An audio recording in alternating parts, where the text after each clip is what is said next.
In a small village nestled in the mountains of Japan, a group of elderly gentlemen gathered regularly.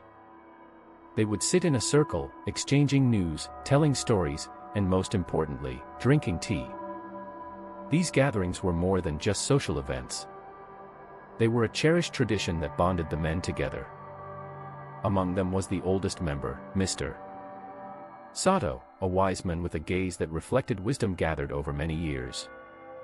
The group had a particular fondness for tea, and one of their favorite pastimes was to search for rare and costly varieties.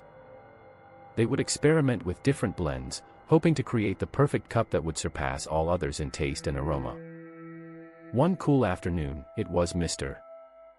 Sato's turn to host the gathering. The men arrived at his home, eager to see what he had in store for them.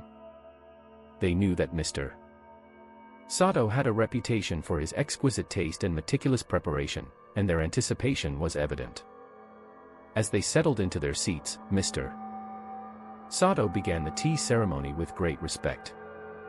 He moved with a grace and precision that only years of practice could achieve. He brought out a golden container, which glowed in the soft light of the room. Carefully, he measured out the tea leaves, ensuring that each portion was exact. The tea was served, and the gentlemen took their first sips. Their eyes widened in delight as the rich, complex flavors danced on their tongues. It was unlike any tea they had ever tasted. They murmured their appreciation, each one eager to know the secret behind this extraordinary blend. One of the men, Mr. Yamamoto, could no longer contain his curiosity. "Mr. Sato," he said, "this tea is truly exceptional. Please tell us the combination of leaves you used to create such a delightful brew." Mr. Sato smiled, his eyes twinkling even more brightly. He set down his cup and looked around at his friends. "Gentlemen," he began, "the tea you find so delightful is not a blend of rare and expensive leaves.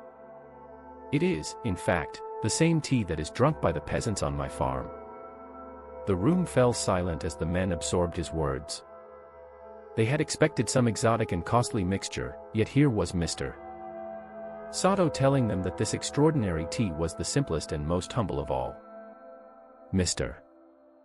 Sato continued, "You see, the finest things in life are neither costly nor hard to find.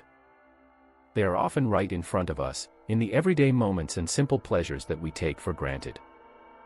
The men nodded, reflecting on the wisdom in Mr. Sato's words. They realized that their search for the perfect tea had led them to overlook the beauty and value of the ordinary. From that day on, the gentlemen approached their gatherings with a new perspective. They still enjoyed their tea, but now they appreciated it for what it was, not for how rare or expensive it might be. They learned to find joy in simplicity and to cherish the humble moments that made their lives rich and meaningful.